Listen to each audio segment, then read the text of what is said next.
സ്വാതന്ത്ര്യാനന്തര ഇന്ത്യയുടെ ക്രമാനുഗതമായ മുന്നോട്ടു പോക്കിനിടയിൽ എപ്പോഴോ സംഭവിച്ച ഒരു ആകസ്മികതയല്ല റിപ്പബ്ലിക് ദിനം. സമ്പൂർണ്ണ സ്വരാജ് അഥവാ സ്വയംഭരണത്തിനു വേണ്ടിയിട്ടുള്ള അടങ്ങാത്ത ദാഹവും നമ്മുടെ പൂർവികർ നടത്തിയ ഐതിഹാസികമായ പോരാട്ടങ്ങളുടെ ബൃഹത്തായ നാൾവഴി പുസ്തകത്തിലെ രക്തമിറ്റു വീഴുന്ന ഒരേടാണ്. അതുകൊണ്ടാണ് ജനുവരി 26 ആഗസ്റ്റ് 15 പോലെ തന്നെ നമുക്ക് ഏറ്റവും പ്രധാനപ്പെട്ട ദിവസമായി മാറുന്നത്. പ്രിയപ്പെട്ടവരെ, നാം പഠിച്ചതും മനസ്സിലാക്കിയതുമായ നമ്മുടെ രാഷ്ട്രത്തിന്റെ രക്താപമായ വീരചരിത്രത്തെ, പോരാട്ടങ്ങളുടെ നാൾവഴികളെ ഓരോന്നോരോന്നായി തെരഞ്ഞുപിടിച്ച് തിരുത്തിയെഴുതാനുള്ള നീക്കങ്ങൾ നടന്നുവരുന്ന ഈ കാലഘട്ടത്തിൽ റിപ്പബ്ലിക് ദിനാചരണത്തിന്റെ ചരിത്രം നമുക്ക് വിസ്മരിച്ചുകൂടാ.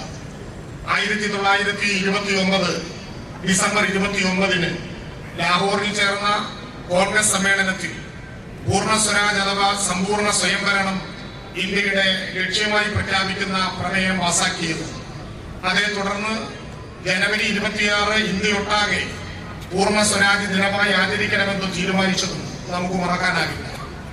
1930 ജനുവരി 26 ആദ്യമായി സമ്പൂർണ്ണ സ്വാതന്ത്ര്യ ദിനം ആഘോഷിച്ചതും 1947 ആഗസ്റ്റ് 15 ഇന്ത്യ സ്വാതന്ത്ര്യം നേടിയതും തുടർന്ന് എല്ലാ വർഷവും ആഗസ്റ്റ് 15 കോടിക്കണക്കിന് വരുന്ന ഇന്ത്യക്കാരുടെ ജീവിതത്തിലെ അവിസ്മരണീയമായ ദിവസമായി മാറിയതും ചരിത്രമല്ലേ.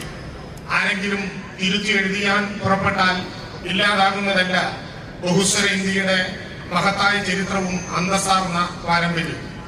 ഒരു ജനാധിപത്യ രാഷ്ട്രത്തിന്റെ ആദ്യത്തെ നിയമസംഹിതയാണ് അതിന്റെ ഭരണഘടന.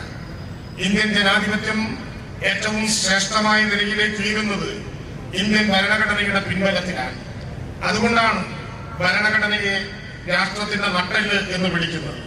നമ്മുടെ ഭരണഘടന നമുക്ക് നൽകുന്ന 4 അമൂല്യതത്വങ്ങളെ കുറിച്ച് ഈ റിപ്പബ്ലിക് ദിനത്തിൽ നാം വീണ്ടും വീണ്ടും അഭിമാനത്തോടെ ഓർക്കേണ്ടതുണ്ട്. പരമാധികാര ജനാധിപത്യ മതനിരപേക്ഷ സോഷ്യലിസ്റ്റ് റിപ്പബ്ലിക്. രാജ്യത്തിന്റെ പരമാധികാരവും ജനാധിപത്യവും മതനിരപേക്ഷതയും സോഷ്യലിസവുമാണ് ആ 4 അമൂല്യ രത്നങ്ങൾ. കേവലം ഒരു ഓഗസ്റ്റ് 15 ജനുവരി 26 മാത്രം ഓർക്കേണ്ട ഒന്നല്ല ഈ കാര്യം. നിരന്തരം പഠിക്കുകയും പഠിച്ചവ പുതുക്കുകയും ചെയ്യുക എന്നതാണ് ഓരോ ഇന്ത്യൻ പൗരന്റെയും ഉത്തരവാദിത്വം. ഇന്ത്യൻ ഭരണഘടന സംവിധാനം ചെയ്ത കോൺസ്റ്റിറ്റ്യൂവന്റ് അസംബ്ലിയിലെ അംഗങ്ങൾ അത്രമേൽ സൂക്ഷ്മതയോടെയും കാര്യഗൗരവത്തോടെയുമാണ് ഭരണഘടനയുടെ ഓരോ വാക്കും എഴുതി ചേർത്തിരിക്കുന്നത്. 1946 ഡിസംബർ 11 പണ്ഡിറ്റ് ജവഹർലാൽ നെഹ്റു ഭരണഘടനയുടെ അടിസ്ഥാന തത്വങ്ങൾ ഉൾക്കൊള്ളിച്ചുകൊണ്ട് അവതരിപ്പിച്ച ഒരു ഒബ്ജക്റ്റീവ് പ്രമേയമാണ് പിന്നീട് ഭരണഘടനയുടെ ആമുഖമായി മാറുന്നത്. ഇന്ത്യ എന്തായിരിക്കണമെന്ന് ഭരണഘടനയുടെ ആമുഖം വ്യക്തമാക്കുന്നത്. അവിടെയാണ് നാം ആദ്യമായി മേൽ സൂചിപ്പിച്ച അമൂല്യരത്നങ്ങളെ കാണുന്നത്. നമ്മുടെ ജീവശ്വാസമായ ഭരണഘടന ഇന്ത്യയെ ഒരു പരമാധികാര സോഷ്യലിസ്റ്റ് മതനിരപേക്ഷ ജനാധിപത്യ റിപ്പബ്ലിക്കായി പ്രഖ്യാപിക്കുന്നു. അതിന്റെ പൗരന്മാർക്ക് തുല്യനീതി, അവസര സമത്വം, സമ്പൂർണ്ണ സ്വാതന്ത്ര്യം എന്നിവ ഉറപ്പു നൽകും.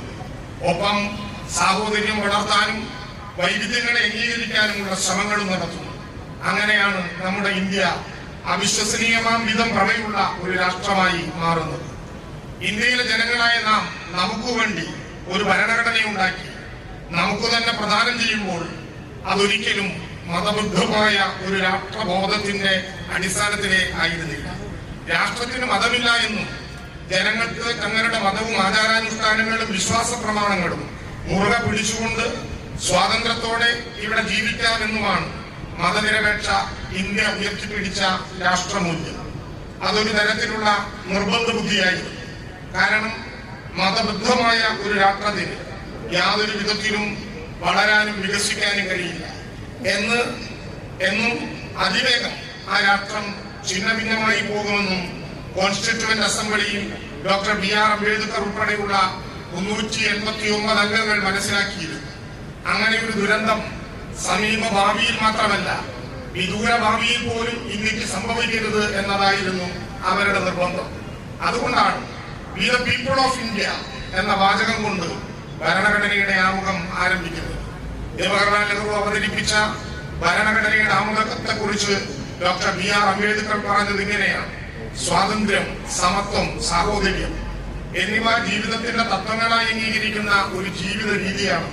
അതിനെ പരസ്പരം വേർപ്പെടുത്താനും കഴിയില്ല. ഇന്ത്യയുടെ മതേതരത്വ മനസ്സിൽ വിള്ളലുണ്ടാക്കി മനുഷ്യരെ തമ്മിൽ വിഭജിപ്പിച്ച് ഒരു മതരാഷ്ട്രമാക്കി പരിവർത്തനപ്പെടുത്താൻ കഴിയുമോ എന്ന ശ്രമം ചിലരുടെ ഭാഗത്തുനിന്ന് ഉണ്ടായിക്കൊണ്ടിരിക്കുന്നുണ്ട്. ഭരണഘടന വിഭാവനം ചെയ്യുന്നത് പോലെ ഇന്ത്യ പൂർണ്ണമായ അർത്ഥത്തിൽ മതനിരപേക്ഷ രാഷ്ട്രമാണ്. ഒരു കാലത്തും അതിനെ ഒരു മതരാഷ്ട്രമാക്കി സംവിധാനം ചെയ്യാൻ സാധിക്കുകയില്ല.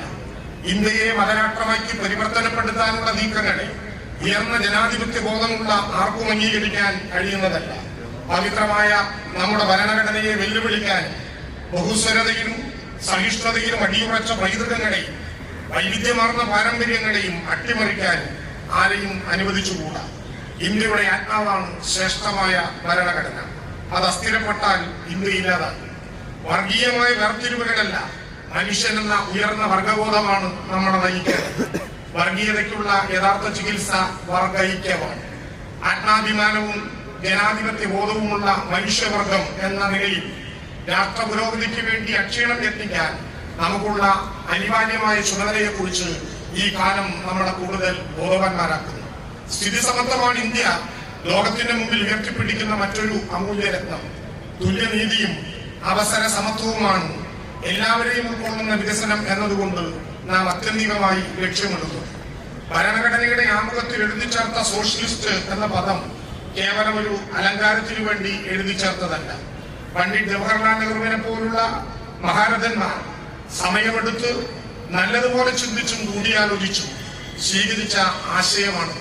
നെഹ്റുവിന്റെ സോഷ്യലിസ്റ്റ് വീക്ഷണവും മതേതരത്വ കാഴ്ചപ്പാടും ദേശകാലങ്ങളെ അതിജീവിക്കുകയും അതിന്റെ പ്രസക്തി ലോകമുള്ള കാലത്തോളം നിലനിൽക്കുകയും ചെയ്യും. സോഷ്യലിസവും മതേതരത്വവും ഇല്ലായ്മ ചെയ്യാൻ ശ്രമിക്കുന്ന പുതിയ കാലത്തിന്റെ ശക്തികളോട് സന്ധിയില്ലാത്ത പോരാട്ടത്തിന് സജ്ജരാകുന്നതിനും ഭരണഘടനയുടെ വെളിച്ചം വീണ്ടെടുക്കുന്നതിനും നെഹ്റുവിന്റെ ആശയങ്ങൾ നമുക്ക് മാർഗദീപമാകണം. സബ്കാ സാത്ത് സബ്കാ വികാസ് എന്ന ആശയവും വികസിത ഭാരത് എന്ന ആശയവും മൂർത്തമാകണമെങ്കിൽ എല്ലാ വിഭാഗം ജനങ്ങളെയും ഉൾക്കൊള്ളുന്ന സമഗ്രവും സമ്പൂർണവുമായ ഒരു വികസന മാതൃക സൃഷ്ടിക്കേണ്ടതുണ്ട്. അതുകൊണ്ടാണ് കേരളം സർവതല സ്പർശി എല്ലാവരെയും ഉൾക്കൊള്ളുന്നതുമായ വികസന നയസമീപനങ്ങൾ ഉയർത്തിപ്പിടിക്കുന്നത്. ലോകത്തിന്റെ പ്രശസ്ത നേടിയ കേരള മോഡൽ പുതിയ കാലത്തിലേക്ക്, പുതിയ തലത്തിലേക്ക് ഉയരുകയാണ്. നിസ്വരിൽ നിസ്വരായവർക്ക് കൂടി വികസനത്തിന്റെ ഗുണം ലഭിക്കണം. ക്ഷേമാശ്വാസ പദ്ധതികൾ ശക്തിപ്പെടുത്തിക്കൊണ്ടും അടിസ്ഥാന സൗകര്യ വികസനത്തിൽ വിസ്മയകരമായ മാറ്റങ്ങൾ വരുന്ന ഒരു കാലം. ആധുനിക വ്യവസായത്തിന്റെയും വളർച്ച സാധ്യമാക്കുന്ന കാലം. സാമൂഹ്യ നേട്ടങ്ങളിൽ നിന്ന് പിന്നോക്കം പോകാതെ വ്യവസായിക വളർച്ചയിലും ആധുനിക തൊഴിൽ മേഖലയിലും കുതിപ്പുണ്ടാക്കുന്ന വിജ്ഞാന സമൂഹ സൃഷ്ടിയാണ് ഇടതുപക്ഷ ജനാധിപത്യ മുന്നണി സർക്കാർ ലക്ഷ്യം വെക്കുന്നത്. അതുവഴി കേരളം കാലോചിതമായ വികസിത സമൂഹങ്ങൾക്കൊപ്പം ചേരുകയാണ്.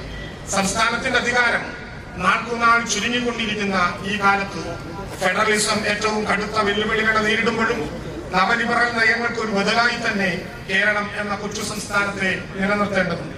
പ്രിയപ്പെട്ടവരെ, ഞാൻ ഉപസംഹരിക്കുകയാണ്. 75ാമത് റിപ്പബ്ലിക് ദിനം ആഘോഷിക്കുന്ന ഈ സന്ദർഭത്തിൽ ഇന്ത്യ ആഗ്രഹിക്കുന്നത് ഏറ്റവും ചുരുങ്ങിയത് 3 ഗ്യാരണ്ടികളെങ്കിലുമാണ്.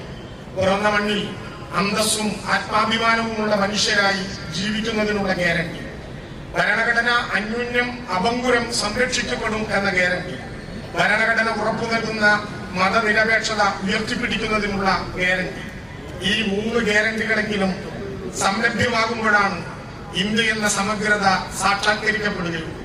ഈ നാടിന്റെ സ്വാതന്ത്ര്യവും പരമാധികാരവും സംരക്ഷിക്കാനുള്ള പോരാട്ടങ്ങളിൽ രക്തം കൊണ്ടും ജീവൻ കൊണ്ടും സ്വയം സാക്ഷ്യമായി തീർന്ന മഹാമനുഷ്യരുടെ ആത്മത്യാഗത്തിന്റെ മഹനീയമായ പാഠങ്ങൾ ഈ ആഘോഷവേളയിൽ നാം വീണ്ടും ഓർമ്മിക്കേണ്ടതുണ്ട്. ആഘോഷങ്ങൾ ചെറുതോ വലുതോ ആകട്ടെ, അവയുടെ ആത്യന്തികമായ ലക്ഷ്യം ഇന്ത്യയിലെ മതനിരപേക്ഷ രാഷ്ട്രത്തിന് വലിയ കരുത്തു പകരുക എന്നതാണ്. മഹാത്മാഗാന്ധി വിഭാവനം ചെയ്ത ക്ഷേമരാഷ്ട്ര സങ്കല്പം യാഥാർത്ഥ്യമാക്കുന്നതിനുള്ള പരിശ്രമങ്ങളിൽ നമുക്ക് നമ്മുടേതായ പങ്കുവഹിക്കാനുണ്ട്. നമ്മുടെ രാജ്യം 75ാമത് റിപ്പബ്ലിക് ദിനം ആഘോഷിക്കുന്ന അഭിമാനകരമായ ഈ സുദിനത്തിൽ രാഷ്ട്ര സേവനത്തിനു വേണ്ടി അതിർത്തികളിൽ അധ്വാനിക്കുന്ന ജവാന്മാരെയും നമ്മെ അന്നമുട്ടുന്ന കർഷകരെയും കോടിക്കണക്കിന് വരുന്ന തൊഴിലാളികളെയും ഞാൻ അഭിവാദ്യം ചെയ്യുന്നു.